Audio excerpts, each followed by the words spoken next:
I figured out how to use a controller on aimlab, a game that was originally designed for mouse and keyboard players to practice their aim. And once I found the correct settings and routines, I saw instant improvement in my aim in Call of Duty itself. Now this video is going to be specific for Call of Duty. However, this will apply for any shooter style game like Apex Legends, Fortnite, etc. And if you're totally unfamiliar with aimlab, it is a free game that can be downloaded on Steam. A few months ago, I decided to learn how to play controller in Call of Duty. I've been playing mouse and keyboard for years and had lots of time aim training in aimlab, so I wanted to try, could I use a controller on aimlab and practice my aim? And at first, nothing felt right. My sensitivity just didn't quite feel the same.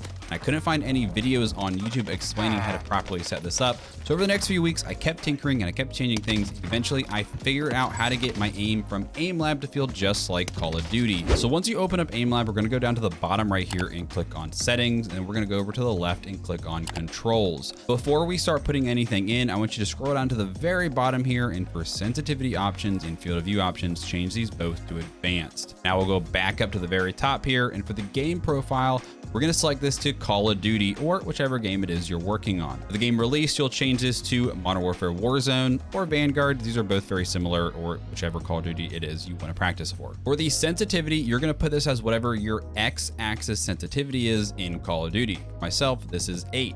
If you play on a Y-axis different from the X, scroll down here to the Y-axis sensitivity ratio, change this to use custom gain, and you have to do a little bit of math here. Let's say, for example, your X-axis is 8, but your Y is 6. You would put this as 0.75 since 8 times 0.75 equals 6. Personally, though, I don't think it's a great idea to use a Y different from your X, so I like to keep it 1-to-1, but if you're used to it, that's perfectly fine. We'll go back up to the top here, and for field of view, you're going to put this as whatever it is you use in game. For myself, this is 120. And when we scroll down here, you're going to put your ADS field of view as either affected or independent, depending on which one you play on. Although personally, I highly recommend affected. Now I'm going to skip over the ADS profile because this is going to be very important depending on which scenario we're practicing. Let's go down to the type setting. Very important that this is on relative and not legacy. And this was part of the reason why my sensitivity didn't feel quite right. And I'm going to explain this briefly in Warzone. So if you have an ADS sensitivity multiplier of 1, you would think that your hipfire sensitivity would be the same as your ADS sensitivity. However, that is not the case in Call of Duty. And I'm going to show this quickly by spinning around quickly. So if you get dizzy, maybe close your eyes. So hipfire sense, we spin around relatively quickly. However, when I aim and do it, you're going to notice it's a moderate amount slower, even though my ADS sense is 1. The reason for that is when we zoom the gun in and our field of view slightly decreases, even though I play on 120 affected, your field of view decreases some, and Call of Duty will adjust for this and slow down your sensitivity based on this new field of view. And that is what the relative setting in aimlab accounts for. Now, personally though, I play on a ADS sensitivity multiplier of 0.85. So we'll put this here. We're gonna go back to aimlab here, and we're gonna put that right under the ADS sensitivity. Now the monitor distance is an extremely important setting as well, and what I just talked about won't matter if this is wrong. The majority of you guys are probably going to be 1.78, and you can figure this out by taking your horizontal resolution of your monitor, divide it by the vertical resolution. So most of you, it'll probably be 1920 divided by 1080. For myself, it's 2560 divided by 1440. Both of those is 1.78 because both of those are a standard 16:9 ratio monitor size. However, if you're on a ultra wide monitor or some unique sized monitor, it'll be something different. It's very important you get this accurate or your aim will not feel correct. Now let's scroll down here, and for the controller dead zone, we're gonna select this to custom. For in-game, I play with a dead zone of 0.03 on my right stick for the minimum. So for aimlab, this is going to equals 3. Let's say in Call of Duty, your dead zone was 0.10. For aimlab, that would be 10. Next, for the controller curve, this is going to be your aim response curve type in Call of Duty, and I play on dynamic, and that's what I highly recommend. And if you want more information on this, I do have a dedicated video where I go in depth on this in my aim guide video. Surprisingly, there is aim assist in aimlab. However, it is extremely weak compared to Call of Duty. It only provides a very slight slowdown once you're on the target. There's no rotational aim assist like there is in Call of Duty.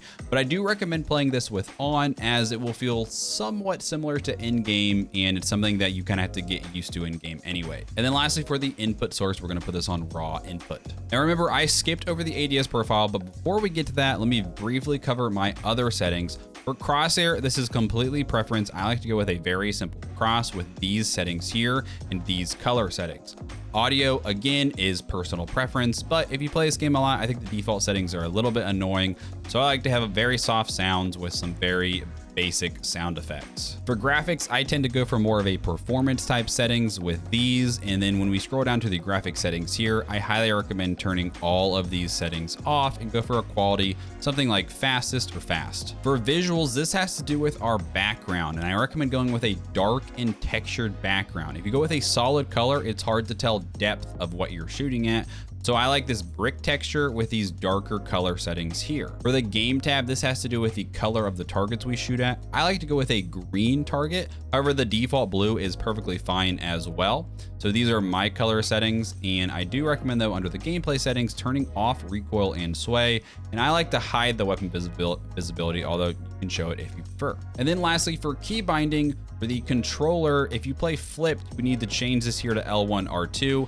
But personally, I keep everything default. So now let's finally get into the fun stuff of how to aim train effectively on controller, and it is very different than mouse and keyboard, coming from someone with over 300 hours of aim training in total. There's three main points we're gonna talk about. Number one, flicking, which ties in heavily with centering. Number two, micro correcting, or also precision aiming. And number three, the bread and butter of battle royales, tracking. So centering has to do with keeping our white dot at a center chest level where targets are likely to be. Example of how I'm on this target here. And often if there is an opponent here, we often make the initial flick on our hip fire sensitivity. So for example, if this target is an enemy, I often flick initially with hip fire and then aim. So it's important that we can practice our hip fire sensitivity when it comes to flicking. So a basic scenario such as grid shot is a great scenario for practicing these small flicks. Type in grid shot in the search bar, and then we're gonna click on the ultimate flicking one.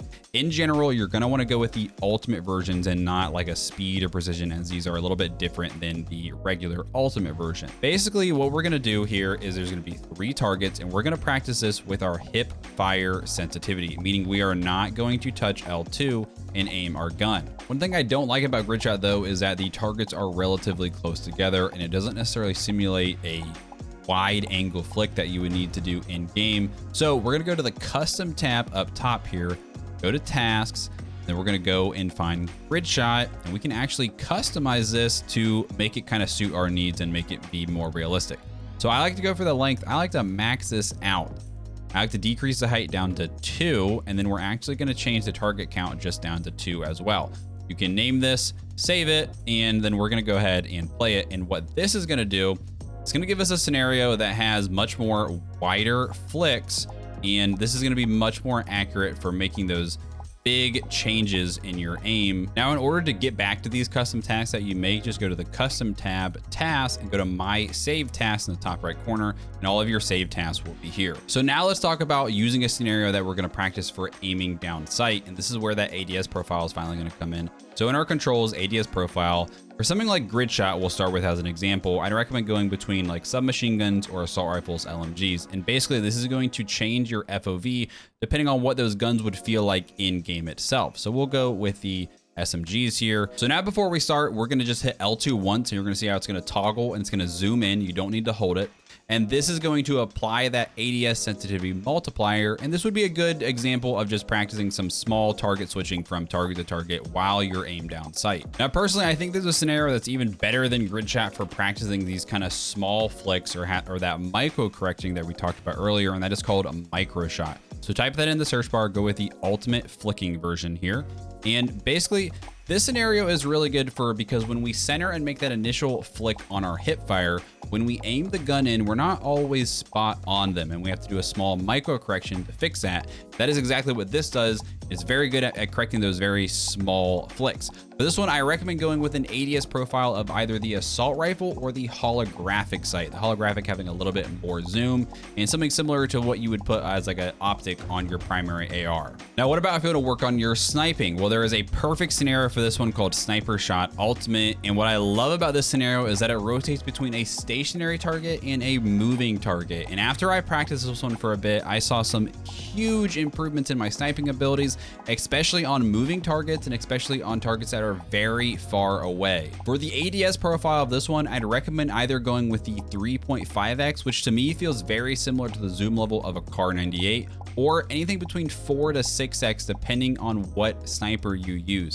The 4x felt really good and comparable to like a Swiss or maybe a ZRG. Now let's get into tracking, which is ultimately probably the most important aspect of a battle royale, since BRs have much more health and you're forced to track the opponent for longer before you down them. Practicing my tracking in aimlab has significantly helped me make those small micro adjustments to always keep my crosshair on the target, and has led to some pretty nasty clips. There's a lot of different good scenarios for this one, but I'll share you my two favorites, and that's the first one is going to be sphere track standard tracking. For sphere track, I'd recommend going with either the SMG or assault rifle profile, and I do recommend ADSing while practicing, although it probably wouldn't be a bad idea to practice some with a hip fire sensitivity, especially if you like to run hip fire builds in Warzone. When you're just starting, a lot of you guys are probably going to find this very hard, so here's a few tips. Number one, focus on the target and not on your crosshair. This is why I like to have a very bright contrasting target to my background. Number two, do not predict where the target is going to go, simply react to where it moves. And number three, we can customize this one as well if it's too hard for you. So again, custom tasks, and we're going to go to sphere track here.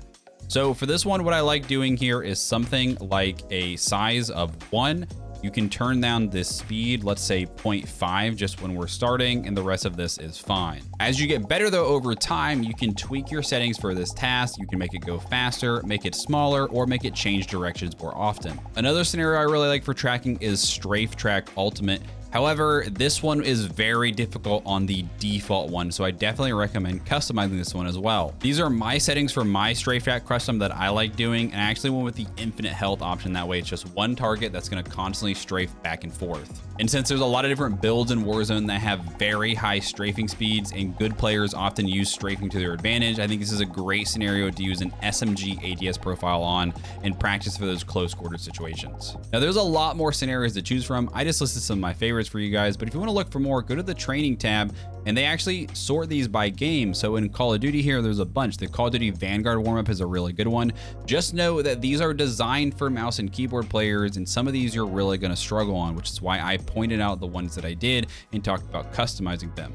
You can also go down to the skills section, and these are sorted by different types of skills. So flicking, tracking, speed, precision, etc. If you want to find ways to practice in Call of Duty itself, check out my aim guide video where I cover my in-game settings and my daily in-game practice routine. If you guys have any questions at all, please let me know in the comments, and good luck. I hope this helped.